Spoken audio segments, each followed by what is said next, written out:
first time, anything could go wrong. It's called PEATY, and I'll explain the ingredients and let's brew.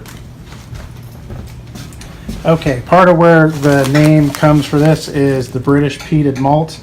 Everyone cautions using, no more than 1 to 4 ounces of this. So this is one of the grains I'll be using. I'm going to go on the higher end, but still cautionary. We're going to use 3 ounces of this. And also the English roasted barley malt. We're going to use 6 ounces of this.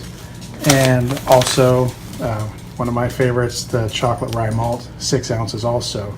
These will go into the grain bag here, and we'll steep that for 20 minutes or until we hit a boil, whichever comes first. Then we're going to turn off the heat and add 2 pounds of Pilsen malt extract because I have it from a prior recipe, and 6 pounds of the golden malt extract syrup that I had left from another recipe. Then we're going to return it to a boil and start our hop additions. What it's going to be, we're going to do 2 ounces of Cascade for the full 60 minutes. Then we'll do 2 ounces of Centennial for 20 minutes. And for the last 5, we're going to do 1 ounce of each. And then we'll pitch the yeast. Let's rock.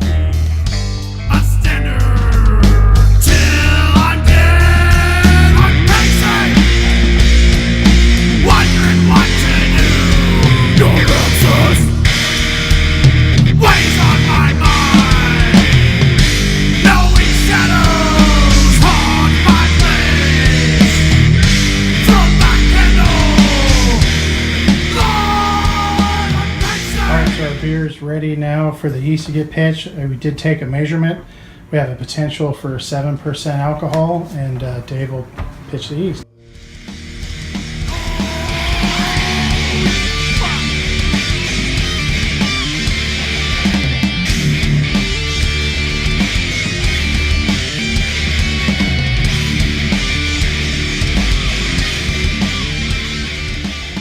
Now that's beer. All right, so I'm here with Dave.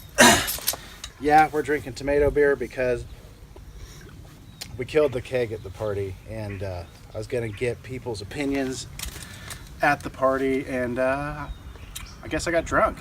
But good news is everybody pretty much on the whole liked the beer. I had a few people that were surprised they liked it, like they expected it to be terrible. I don't know. But I'll say the use of the peated malt was correct.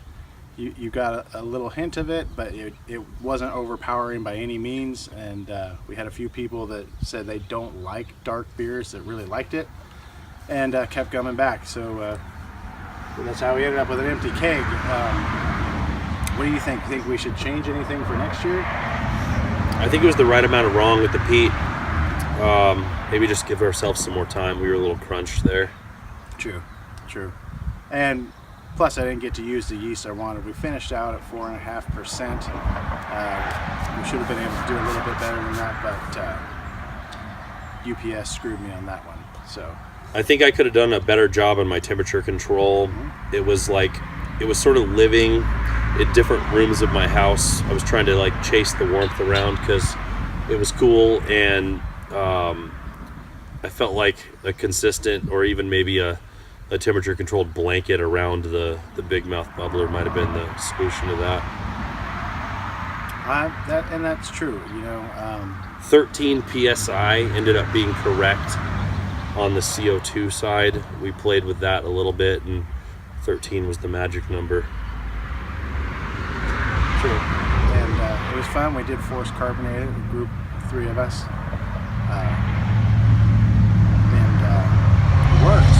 Everything works, no major problems. We had a couple leaks starting out, probably waste some CO2 trying to figure it out, but all in all, this beer came out good, and we'll definitely do it again. Cheers. Cheers.